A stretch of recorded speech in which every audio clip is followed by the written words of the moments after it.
Let's jump right into this explainer, because today we're unpacking a truly fascinating, deeply emotional journey. We're looking at a remarkable text called The Actor Cycling on the Road. Now, on the surface, sure, it reads like a simple story about fitness and fame, but as we dig in, you'll see it's actually a highly structured masterclass in turning profound personal heartbreak into absolute physical, professional, and emotional triumph. We're skipping any agenda today and starting right out of the gate with these jarring, incredibly powerful lines: "Take goodness away from me, take passion away from me." Man, talk about establishing intense emotional stakes right from the very first breath. The speaker is in a state of absolute depletion here. It's literally a stripping away of their core positive traits, setting this baseline of emotional rock bottom. And that's exactly what makes the ensuing upward climb so incredibly compelling to watch. Which brings us to Section 1, the Heartbreak Catalyst. Right away, we're hit with the absolute vulnerability of the speaker. They lay out this stark, deeply painful truth. I know I love you, but you don't love me.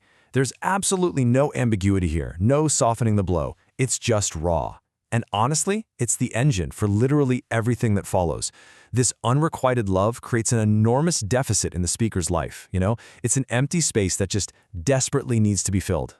So the crucial question we have to ask ourselves is, how do they cope? Do they just wallow in despair? Do they let that loss of goodness and passion define them permanently? Well, no. Instead of giving up, we're going to see how this immense heartbreak is aggressively channeled into forward momentum. What exactly is the mechanism of their recovery? The response is actually mind-blowing. They find direct inspiration in the very person rejecting them. Listen to this. Got inspired by your stunts, how you defeat your enemies, you fitness, your body, how you made many films. Notice those specific fixations: stunts, enemies, fitness, cinematic success. The protagonist literally takes the attributes of their unrequited love and turns them into a personal blueprint. The very source of their pain simultaneously becomes the exact roadmap for their salvation.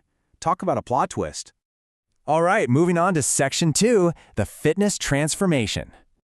I'm the actor cycling on the road. This iconic, repetitive phrase becomes the relentless heartbeat of the entire text.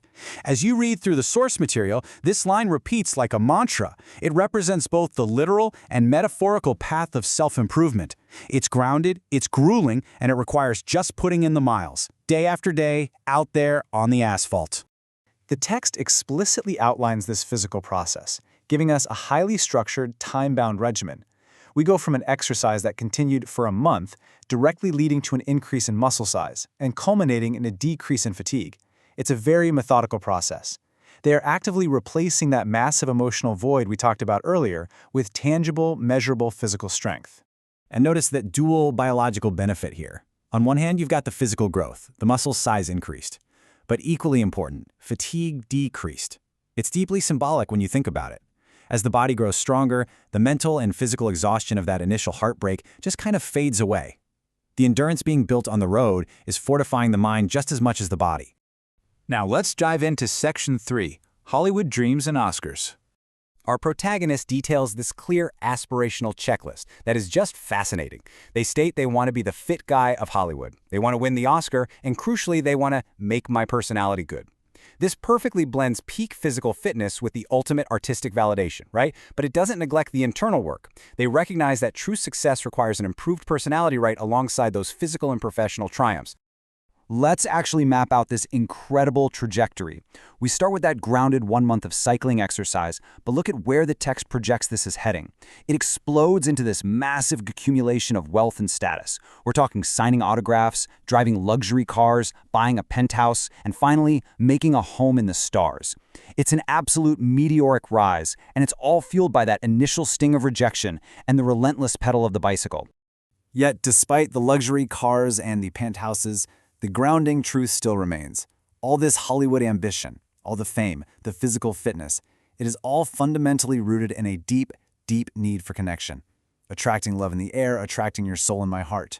You see, the external achievements are ultimately just tools. They're designed to heal that internal wound and finally win over a soul. And this line really reveals the depth of their focus. When I dream in the night, I see the Oscar in my mind. The Oscar becomes this glowing, nocturnal symbol of their ultimate dream. It obsessively occupies the actor's subconscious. It isn't just a day job anymore. It is a total, all-consuming pursuit of excellence that permeates even their sleep. But here is where it gets really fascinating. There's a twist. Someone took it with love, and I gave my Oscar with trust. The ultimate victory for the actor isn't hoarding that golden statue on a mantle in their penthouse. The true achievement is finally possessing the emotional security to actually give their most prized possession away, with complete, unburdened trust. Let's head into Section 4, Luxury and New Love. The agonizing, unrequited love from the very beginning of our explainer, it is entirely replaced by this. Hello, sweet lady, how are you? I fall in love, and that's true. It is so simple, so earnest, and such a deeply successful new romantic connection. There is zero angst here, just clear, honest communication and a heart that is finally healed enough to truly fall in love again. Just think about the stark contrast here.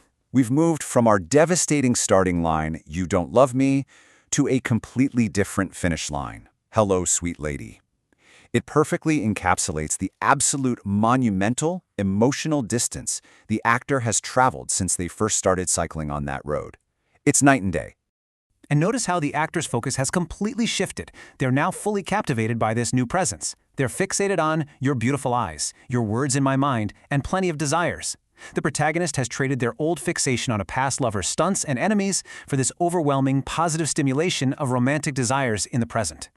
Which leads to a wonderfully unique phrasing in the text, "waiting to simulate in my mind."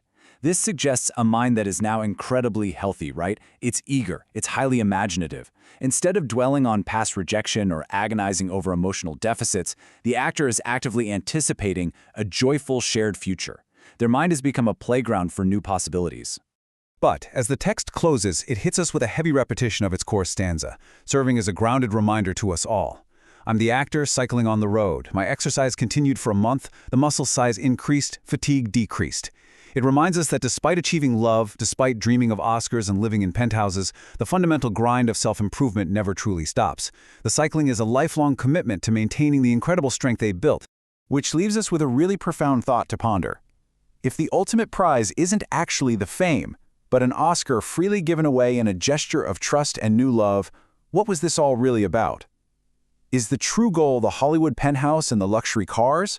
Or is it the transformative, grueling, month-long exercise that built the resilience and the strength to love again? Well, the text certainly suggests the power is in the pedals.